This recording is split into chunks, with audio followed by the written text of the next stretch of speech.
우리는 지난 시간에 자연 만물에 나타난 하나님의 계시에 대한 말씀을 살펴보았습니다.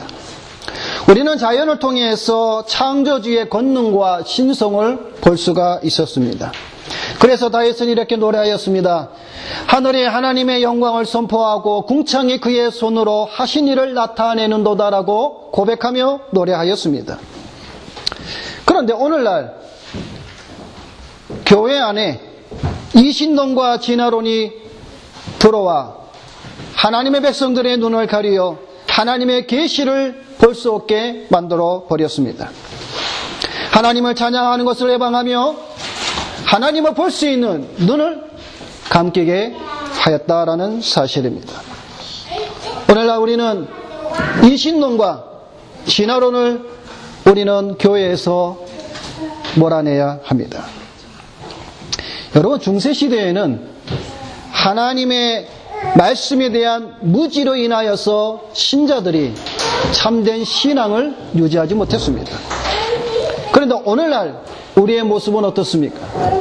중세시대의 성경에 대한 무지뿐만 아니라 성경에 대한 무시가 더욱더 오늘날 우리 신자들의 신앙을 방해하고 있음을 우리는 잘 압니다.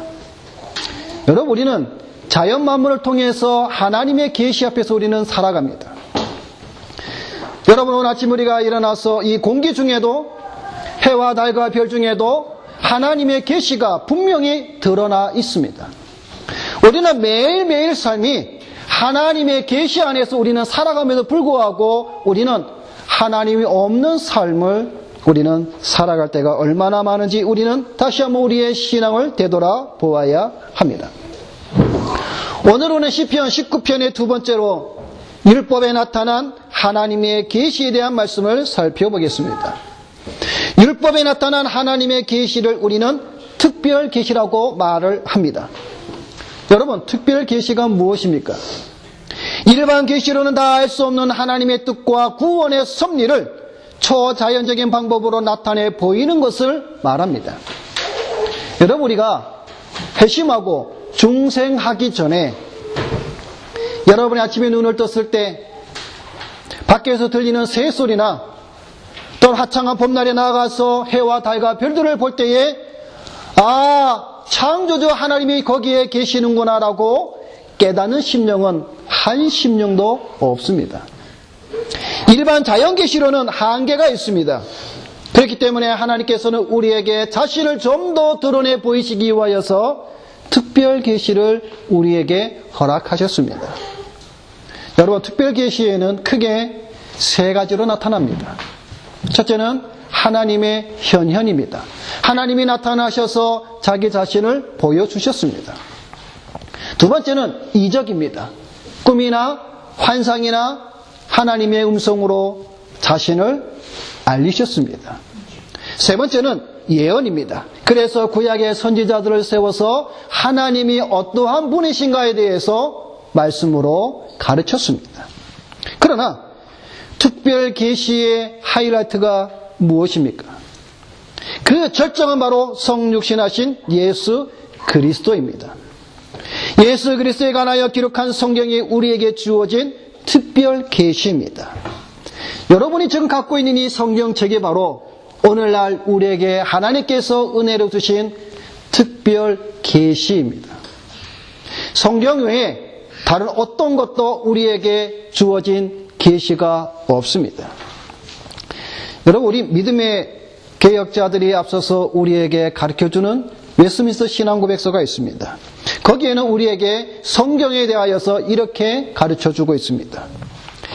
주님은 여러 시대에 그리고 여러 가지 방식으로 자신을 계시하시고 자기의 교회에 자신의 뜻을 선포하시기를 기뻐하셨으며 그 후에는 진리를 더 잘 보존하고 전파하기 위해서 그리고 육신의 부패와 사탄과 세상의 악에 대비하여 교회를 더욱 견고하게 하여 위로하시기 위해서 바로 그 진리를 온전히 기록해 두시는 것을 기뻐하셨다.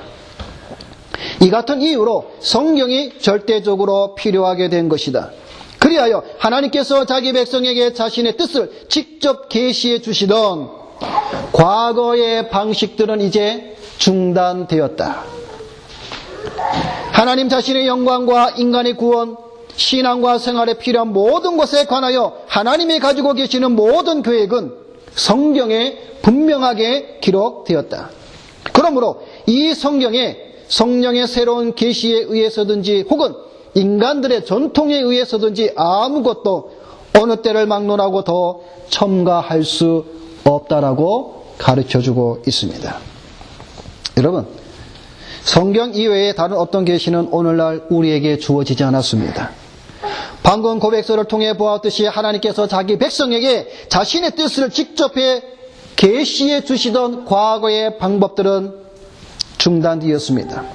하나님이 나타나시거나 이적을 통해서 꿈과 환상과 예언과 방언과 이런 것들은 더 이상 우리에게 주어지지 않습니다. 특별히 직통계시라고 말하면서 하나님께로부터 직접 말씀을 들었다, 응답을 받았다, 계시를 받았다라고 말하는 자들이 있습니다. 그들은 거짓 선지자들입니다. 저들의 말에 귀를 기울일 필요가 없습니다. 오히려 저들을 멀리해야 합니다. 그래야 우리 영혼이 살 수가 있습니다. 오늘 본문의 말씀과 관련하여 잠시 성경의 무엇성과 충족성에 대하여 말씀을 드리도록 하겠습니다. 여러분, 성경의 무엇성이 무엇입니까? 여러분이 가지고 있는, 여러분이 믿고 있는 이 성경책, 이 성경이 무엇하다라는 것은 무엇을 우리가 고백을 하는 겁니까? 무엇하다는 말은 거짓이나 오류가 없다는 말의 뜻입니다. 따라서 성경의 무엇성이란 성경에 기록된 모든 내용은 거짓이나 오류가 없다라는 말입니다. 우리는 이것을 믿음으로 고백해야 하는 것입니다. 여러분, 우리 성경이 처음에 어떻게 기록이 되었습니까? 오늘날은 이렇게 종이가 좋은 곳에 잘 기록이 되었죠. 처음에는 하나님의 말씀이 파피루스나 양피지에 기록이 되었습니다. 근데 여러분이 알다시피 파피루스나 양피지는 오래 보관하지 못하고 오래 가지 못합니다. 그래서 늘 그 새로운 파피루스나 양피지에 그 하나님 말씀을 옮겨 써야 했습니다. 그러다가 여러분이 잘 알다시피 활자가 발명이 되고 인쇄술이 발달한 후에 최초로 성경이 인쇄가 됩니다. 바로 1522년에 에라스무스가 성경을 헬라어로 번역을 하여서 인쇄를 하게 됩니다. 그 후에 우리가 잘 아는 대로 스테파누스 헬라어 성경, 칼빈의 제자인 베자의 헬라어 성경, 그리고 종교개혁자들이 즐겨보았던 제네바 영어 성경, 이러한 성경들을 토대로 나온 것이 바로 킹 제임스 버전 성경입니다. 근데 여러분, 우리 주변에 이런 사람들이 있습니다. 킹 제임스 성경만이 오류가 없고 완벽한 성경이라고 그 킹 제임스 버전만 믿고 있는 자들이 있습니다. 여러분, 그들 또한 잘못된 이단들입니다. 신구에게 많은 성경의 사본들이 서로 대조하고 분석함으로 말미암아 우리는 사본이 원본과 다르지 않다라는 사실을 우리는 기억해야 할 것입니다. 구약과 신약 성경은 하나님의 섭리와 하나님의 보존으로 인하여서 오늘날까지 그 하나님의 말씀은 정확무오하게 보존되어 왔다라는 사실입니다. 근데 여러분, 우리가 이 하나님의 말씀이 히브리어와 헬라어로 기록이 되어져 있었죠. 그런데 각 나라마다 이 성경을 번역함에 있어서 잘못된 번역이 있음을 우리는 인정을 합니다. 이것은 번역의 오류이지 성경 사본에 오류가 있다라는 말은 아닙니다. 여러분, 이것을 잘 이해를 해야 합니다. 번역성의 우리들은 히브리어나 헬라어를 통하여서 우리는 정확한 의미를 찾을 수가 있습니다. 구약은 마소라 사본이 있습니다. 신약은 스테파누스 성경이 있습니다. 이것이 가장 완벽한 하나님의 말씀이며 우리는 첫 번째로 성경이 거짓이 없고 오리가 없는 성경의 무엇성을 우리는 고백해야 된다는 사실입니다. 왜냐하면 이 성경이 바로 특별 계시이기 때문에 그렇습니다. 두 번째로 우리가 살펴볼 것은 성경의 충족성입니다. 여러분, 이 말은 다른 말로 말하면 성경의 완전성입니다. 우리가 갖고 있는 신구약 66권만이 완전하며 충족하다라는 사실을 우리는 고백해야 됩니다. 더 이상의 새로운 계시가 필요 없다라는 것입니다. 그런데 로만 카톨릭에서는 성경의 완전성과 충족성을 부인합니다. 그들은 성경이 불완전하고요, 교회의 권위 아래 외경이나 가경을 가져다가 성경을 첨가합니다. 그러나 종교개혁자들은 성경이 유일한 하나님의 말씀으로 우리에게 주어진 66권만이 완전하며 충족하다는 것을 우리에게 가르쳐 주고 있습니다. 여러분, 만일 성경이 완전하지 않고 충족하지 않는다면 어떠한 일이 발생을 하게 됩니까? 다른 계시가 필요하다는 것이죠. 지금 여러분이 우리가 갖고 있는 이 성경이 불완전하다는 것입니다. 그러나 성경은 완전하며 충족합니다. 이제 오늘 우리 본문의 말씀으로 들어가서 말씀을 살펴보겠습니다. 자연계시인 하늘이 하나님의 영광을 선포하고 태양의 그 찬란함을 비추고 있지만 주님의 계시와는 비교될 수가 없습니다. 다윗은 태양의 아름다움과 빛을 말하였지만 그것보다 더 아름답고 찬란하게 빛나는 하나님의 계시 말씀을 소개하고 있습니다. 오늘 우리가 읽은 7절부터 14절까지의 말씀입니다. 하늘이 하나님에 대해서 증거를 제시하고 있는 것도 사실이지만 인간들로 하여금 참으로 하나님을 경외하고 자신에 대해 충분한 지식을 얻게 하지 못하는 한 그 증거는 인간을 인도할 수가 없는 것입니다. 그것은 단지 인간들로 하여금 변명할 수 없게 하는 데 도움이 될 뿐입니다라고 칼빈은 말하고 있습니다.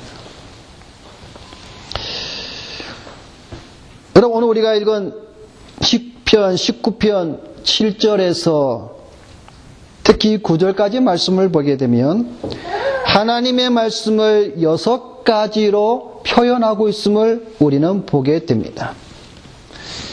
시편에서 가장 긴 119편에서도 보게 되면 하나님의 말씀에 대한 다양한 용어들을 사용하고 있습니다.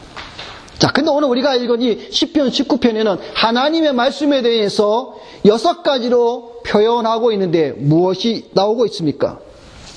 율법, 증거, 교훈, 계명, 도, 법 이렇게 표현하고 있습니다.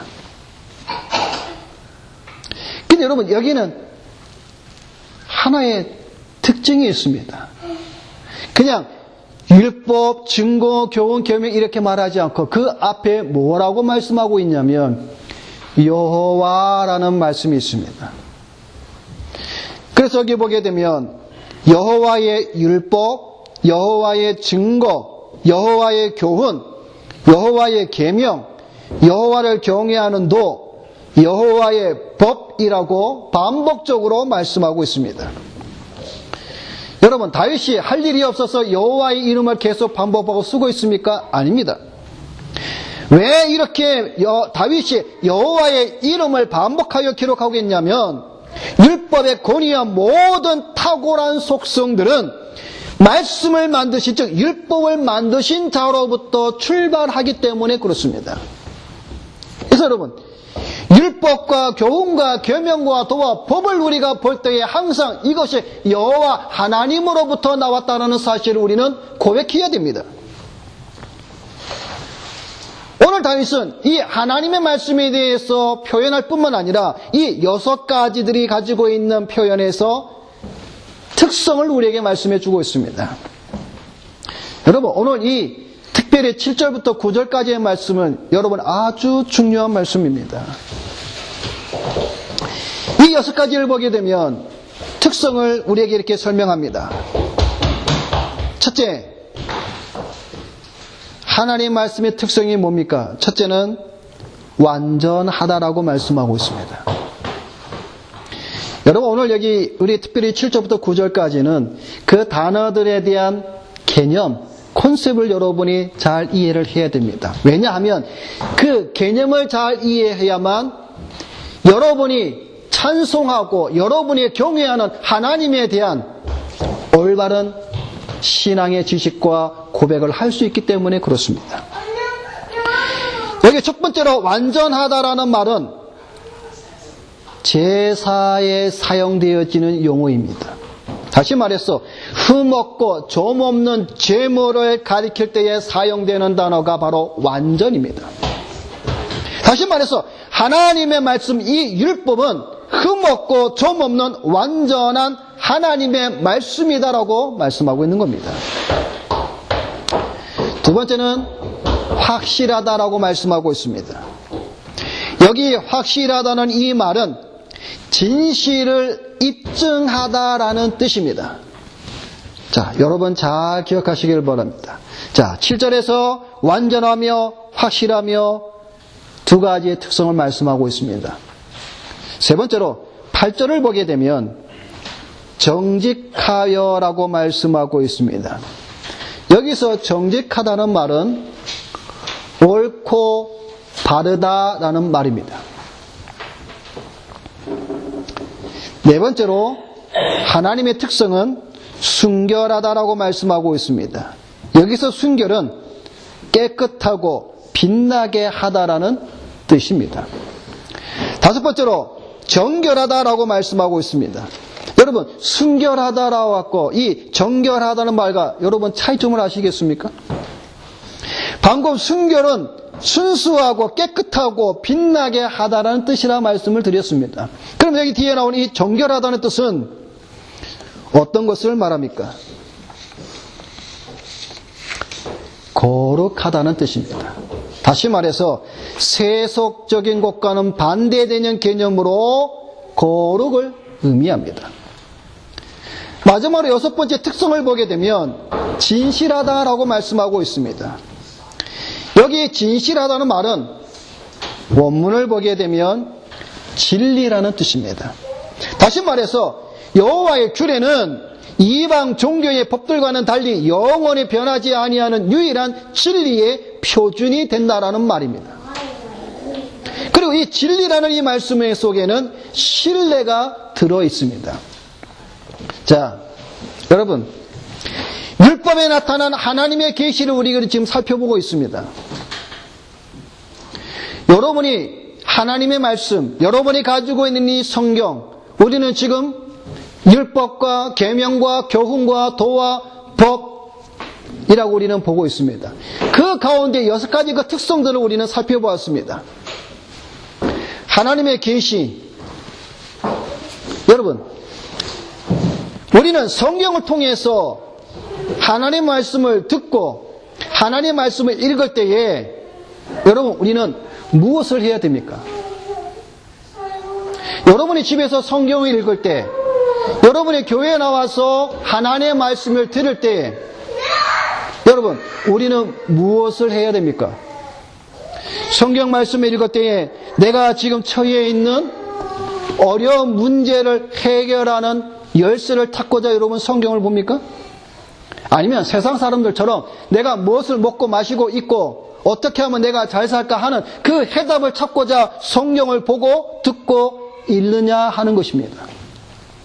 성경은 어디에도 우리에게 그렇게 말씀하지 않았습니다. 우리가 이 하나님의 말씀, 이 계시의 이 성경을 볼 때에 우리가 첫 번째로 해야 되는 것은 하나님을 보아야 한다라는 사실입니다. 지금 하나님께서는 율법과 교훈과 계명과 이것을 통해서 지금 하나님은 자기 자신을 지금 보여주고 있다라는 사실입니다. 하나님은 완전하심을 우리에게 지금 보여주고 있습니다. 여러분, 우리가 이 하나님 말씀을 볼 때에 완전하신 하나님의 그 계시를 보아야 되는 것이죠.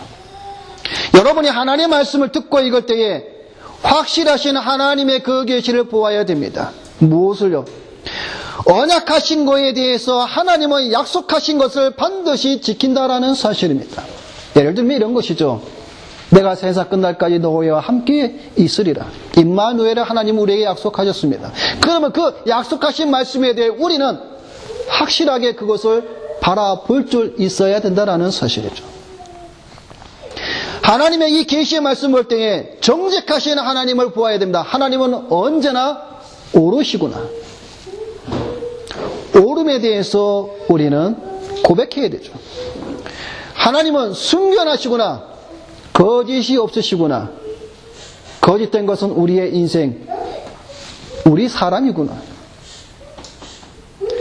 하나님은 거룩하시고 하나님은 변하지 아니하시고 신뢰할 만하신 분임을 성경은 우리에게 계속해서 성경을 통하여 이 특별 계시를 통하여 우리에게 보여주고 있습니다.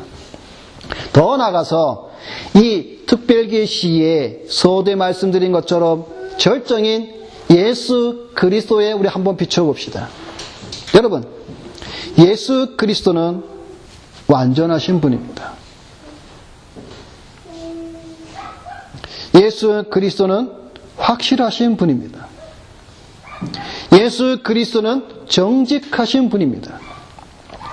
예수 그리스도는 순결하시며 정결하시며 진실하신 분이십니다. 성경은 그것을 우리에게 보여주고 있는 겁니다. 우리 날마다 이 하나님의 계시 앞에 우리는 벌거벗은 몸으로 그 앞에 서야 하는 존재입니다. 우리가 완전하신 하나님 앞에 우리가 설 때에 우리는 우리 자신이 불완전한 존재임을 볼 수가 있습니다. 확실하신 하나님 앞에 우리의 자신이 설 때에 우리는 늘 연약함을 보게 되고, 순결하신 하나님 앞에 우리가 설 때에 우리는 거짓이 많은 내 자신을 보게 되며, 우리는 세속적으로 더러워진 우리 자신을 보게 되며, 우리는 아침 저녁으로 끓는 냄비처럼 우리의 마음이 뒤집어지는 것을 우리는 보게 됩니다. 이렇게 할 때에 우리는 말씀을 통해 계시하시는 그 하나님 앞에 우리는 오늘 후반부에 보게 되시겠지만 다윗이 그 하나님을 피난처로 삼아 오히려 그 하나님으로부터 도망가는 것이 아니라 오히려 더 그 하나님 앞으로 우리는 달려가 그분만이 우리의 피난처임을 우리는 고백할 수밖에 없는 존재라는 사실입니다. 이런 하나님의 특성 속에서 하나님께서는 역사하시는 것을 또한 이렇게 말씀하고 있습니다. 자, 오늘 이 7절부터 9절은 우리에게 두 가지의 말씀을 보여줍니다. 하나님의 계시인 이 말씀이 어떤 특성을 가지고 있느냐 우리가 지금 방금 살펴봤고, 이제 우리가 볼 말씀은 그 하나님의 말씀이 어떻게 역사했나, 무엇을 하였나라는 것을 오늘 보게 될 것입니다. 첫째가 무엇입니까? 영혼을 소송시키십니다. 여러분, 이 영혼을 소송시키다는 말은 시편 80편 19절에도 나옵니다. 거기에는 돌이키시다라고 사용을 하고 있습니다. 무슨 말입니까? 영혼을 소송시키다, 이 소송시키다는 이 말은 무질서와 부패에서 우리를 회복시킨다라는 말입니다. 여러분, 우리의 영혼은 죄와 타락으로 우리는 어떤 영혼이었습니까? 썩었고 부패하고 냄새나고 죽은 영혼입니다. 그런 영혼을 살리는 것은 오직 하나님이십니다.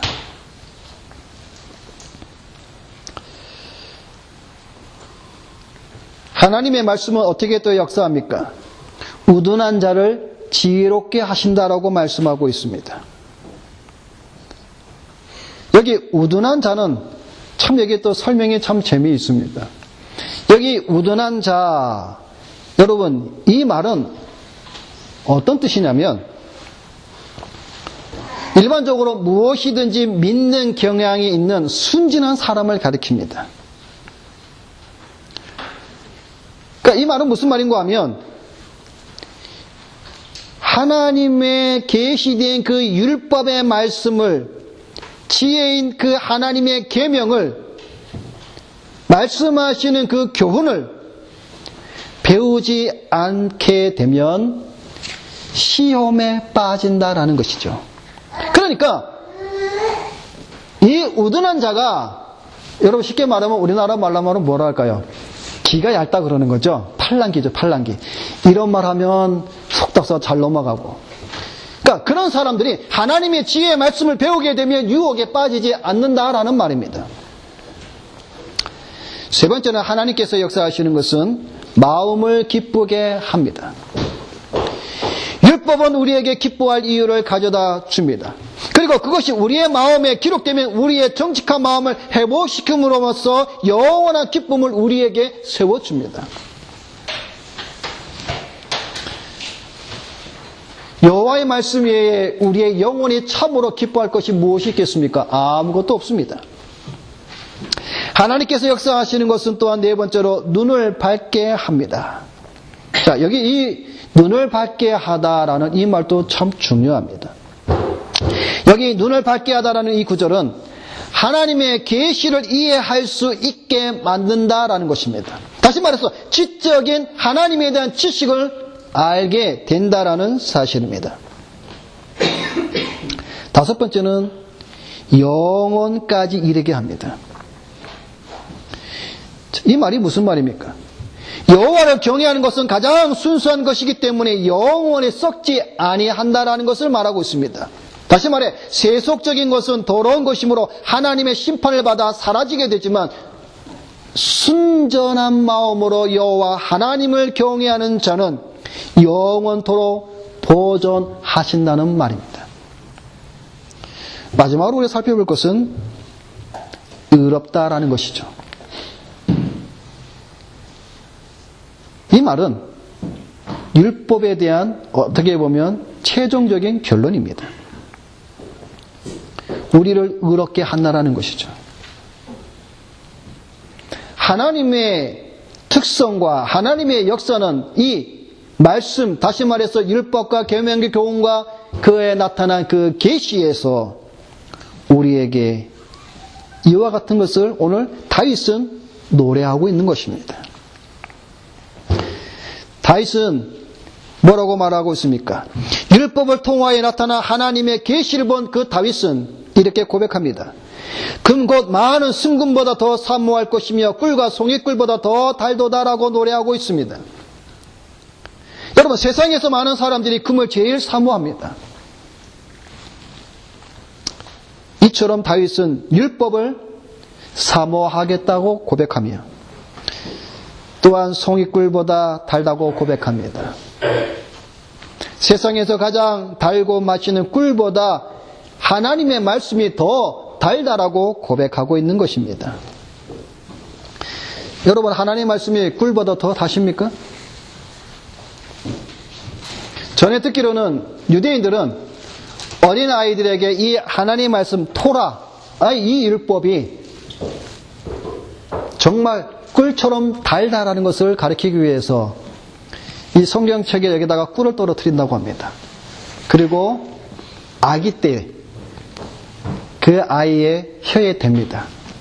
그럼 이 어린애기는 어릴 때부터 토라, 하나님의 말씀은 정말 달구나라고 그렇게 시청각으로 배운다기도 합니다. 그러나 우리가 굳이 꿀을 안 발라도 이 하나님의 말씀은 정말로 꿀보다 송이꿀보다 더 단 하나님의 말씀입니다. 우리의 믿음의 사람 어거스틴은 이렇게 고백합니다. 주여, 나로 성경을 가장 사랑하게 해 주십시오. 또 우리의 믿음의 사람 크리소스톰은 이렇게 말을 합니다. 성경을 정원에, 그리고 성경에 담긴 진리를 정원에 있는 향기로운 꽃에 비교하면서 이 꽃은 우리 옷에 다는 것이 아니라 우리 마음에 달아야 하는 꽃이다라고 말을 합니다.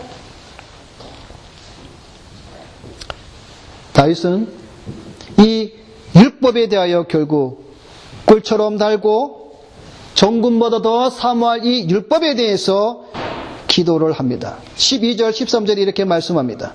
자기 허물을 능히 깨달을 자 누구리요? 나를 숨은 허물에서 벗어나게 하소서. 또 주의 종에게 고의로 죄를 짓지 말게 하사 그 죄가 나를 주정하지 못하게 하소서. 그리하면 내가 정직하여 큰 죄과에서 벗어나겠나이다 라고 기도합니다. 여러분, 이 말씀이 어떤 말씀이냐면 이런 말씀입니다. 우리가 율법의 약속을 어떻게 우리의 것으로 이용해야 하는가 하는 점을 제시해주고 있다라는 겁니다. 다시 말해서 율법의 약속이 제시될 때마다 신자들은 자신의 삶을 검토하고 자신의 행동뿐만 아니라 생각까지 하나님의 말씀 율법에 의해 율법대로 바르고 정직하고 옳은지에 대하여 비교해야 한다라는 말씀입니다. 이렇게 할 때 신자들은 모두가 자신들이 율법을 통해서는 보상에 대한 모든 소망이 끊어지기 때문에 할 수 없이 하나님의 은혜와 자비 앞으로 달려가 거기에서 피난처를 삼을 수밖에 없다라는 것입니다. 여러분, 다윗이 지금 여기서 고의로 죄를 짓지 말게 하소서라고 기도하는 것은 우리는 한번 생각해 보아야 됩니다. 여러분, 죄는 두 가지가 있습니다.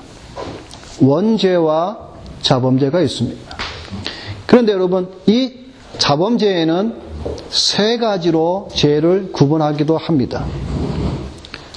알지 못하여 지은 죄, 연약하여 지은 죄, 그리고 고의로 지은 죄, 이렇게 분류를 하고 있습니다. 사람이 지은 죄를 어떤 부류로 분류하느냐 하는 그 근거는 그 사람의 영혼에 달려 있습니다. 이 영혼에는 세 가지 기능이 있는데 그것은 첫째는 지적인 이해와 두 번째 하고자 하는 의지와 세 번째 감각적인 욕망이나 정력입니다. 이것에 따라서 어떤 죄를 짓느냐가 결정이 되는 겁니다. 그러므로 죄를 분류하기 위해서는 이 죄를 지을 때 어떤 기능이 가장 중요하게, 다시 말해서 가장 많은 활동을 하였는가를 봐야 된다는 것이죠. 여기서부터 우리는 그 죄에 대해서 분류를 하게 되는 겁니다. 만일 우리의 지적 이해가 잘못된 것이라면 이 죄는 연약함이나 의지적인 요소가 내재해 있겠지만 주로 부지 중에 지은 죄라 말할 수가 있습니다. 우리의 욕망에 문제가 있다면 우리의 두려움이나 분노 혹은 욕망이나 기쁨 등이 우리의 마음을 불안하게 하고 우리의 눈을 어둡게 하고 타락하게 죄를 짓게 합니다. 그러나 이 죄는 연약함으로 말미암아 짓는 죄라는 것이죠. 우리의 의지에 문제가 있을 수 있습니다. 우리가 온전한 지식을 가져서 지적 이해에 문제가 있을 수가 있습니다. 그러나 우리의 눈이 멀지 않고 우리의 욕망과 정욕으로 죄를 짓는 것은 의지의 문제, 즉 고의로 죄를 짓는 겁니다. 여러분, 예를 들어 쉽게 설명을 드리겠습니다. 여러분이 잘 아는 세 사람이 있습니다. 다윗이 있고 베드로가 있고 바울이 있습니다. 먼저 바울을 한번 살펴봅시다. 여러분, 바울이 지은 죄 한번 생각을 해봅시다. 바울이 어떤 죄를 지었습니까? 바울이 지은 죄는 아주 심각한 죄입니다. 그리스도인들을 핍박했고 교회를 핍박했고 무지한 자의 피를 흘린 사람이 바로 바울입니다. 그는 다른 사람들의 죄보다 더 크고 심각한 죄를 지었습니다. 그런데 여러분, 이 바울의 죄는 무지에서 일어난 죄입니다. 바울에게 문제가 되는 것은 뭡니까? 이해 부족이죠. 이해. 그는 기독교의 진리를 알지 못했던 자입니다. 그는 자신의 판단에 따라서 기독교를 뿌리 뽑고자 했었고, 그는 자기의 판단이 옳은 줄 알고 행동을 취한 사람입니다. 그러나 그는 이해에 대한 문제가 있었기 때문에 그의 죄는 무지로 인한 죄다라고 우리가 말할 수가 있습니다. 두 번째로 여러분, 베드로를 한번 봅시다. 베드로는 어떤 죄를 지었습니까? 그리스도를 3번 부인한 또 큰 죄를 지었습니다. 그러나 이 베드로는 그 죄를 지은 것이 어떤 요인입니까? 지적 이해가 부족해서 지은 죄입니까? 아니면 연약함으로 지은 죄입니까? 아니면 고의로 지은 죄입니까? 그가 지은 죄는 연약함입니다. 그는 주님이 누구인지를 알고 있었고, 그분이 메시아임을 분명히 알고 있었고, 또는 그는 자신이 주님을 부인해서는 안 되는 것도 잘 알고 있었던 사람입니다. 그럼에도 불구하고 그는 그리스도를 부인했습니다. 자신의 의지와는 정반대로 행하였던 것이죠. 다시 말해서 베드로가 지은 죄는 연약함에서 지은 죄죠. 마지막으로 다윗을 봅시다. 다윗은 어떤 죄를 지었습니까? 다윗도 앞서 본 바울이나 베드로처럼 심각한 죄를 지은 사람입니다. 살인죄와 간음죄를 저지른 자였죠. 그런데 다윗은 앞서 본 바울과 베드로보다 더 악한 죄를 지은 사람입니다. 왜요? 그는 고의적으로 죄를 지었기 때문에 그렇습니다. 다윗은 하나님의 율법에 대해서 잘 알고 있었던 사람입니다. 다윗은 우리아가 결백한 사람인 줄 알고 밧세바가 한 남편의 아내인 것도 다 알았습니다. 그런데 그는 무지해서나 연약해서가 아니라 그는 자신의 의지에 따라 결심하고 죄를 지었던 것입니다. 그러므로 다윗의 죄는 고범죄입니다. 그래서 여러분, 오늘 이 본문에 다윗이 고의로 죄를 짓지 않게 하소서라고 고백하는 것은 다윗에게 있어서는 참으로 과거의 아픈 그러한 기억일 것입니다. 다윗은 자기의 죄를 회개하게 됩니다. 왜냐하면 율법으로 말미암아 죄를 깨닫게 되었기 때문입니다. 그는 죄와 대항하여 싸우기 위하여 기도합니다. 자기의 범죄를 모두 구체적으로 열거할 수 없음을 발견한 그는 이렇게 고백합니다. 여호와여, 나를 숨은 허물에서 벗어나게 하소서. 우리의 범죄는 사람에게는 숨길 수 있으나 하나님에게는 숨길 수가 없습니다. 결국 다윗은 주께 자신의 입술과 마음과 묵상이 연락되기를 간구합니다. 다윗은 오늘 이렇게 고백할 수 있었던 것은 앞서 우리가 살펴보았던 자연 만물을 통하여 하나님께서 계시하시는 그 하나님, 그리고 오늘 율법을 통해서 계시하시는 하나님의 그 모습, 그것을 통하여 다윗은 하나님 앞에 무릎 꿇지 않을 수가 없었던 것입니다. 말씀을 맺겠습니다. 다윗은 하나님께서 주신 두 가지의 책을 통해서, 다시 말해서 자연과 성경을 통해서 드러난 하나님의 영광을 성령의 영감으로 이 시편 19편을 기록하였습니다. 우리는 이 두 책을 보고 또 보아야 할 너무나 타당한 이유를 우리 또한 가지고 있습니다. 자연과 성경, 이 두 책을 같은 작품의 두 권으로 읽을 수 있는 사람은 가장 지혜로운 자입니다. 그리고 거기서 지혜로운 자들은 하나님의 은혜와 영광을 보게 될 것이며 자연과 말씀을 통해서 계시하시는 그 하나님을 보게 될 것입니다. 여러분, 하나님을 본 자가 얼마나 복된 자일까요? 이렇게 지혜로운 자가 되시는 우리 모든 성도들이 되시기를 주님의 이름으로 부탁을 드립니다. 기도하겠습니다.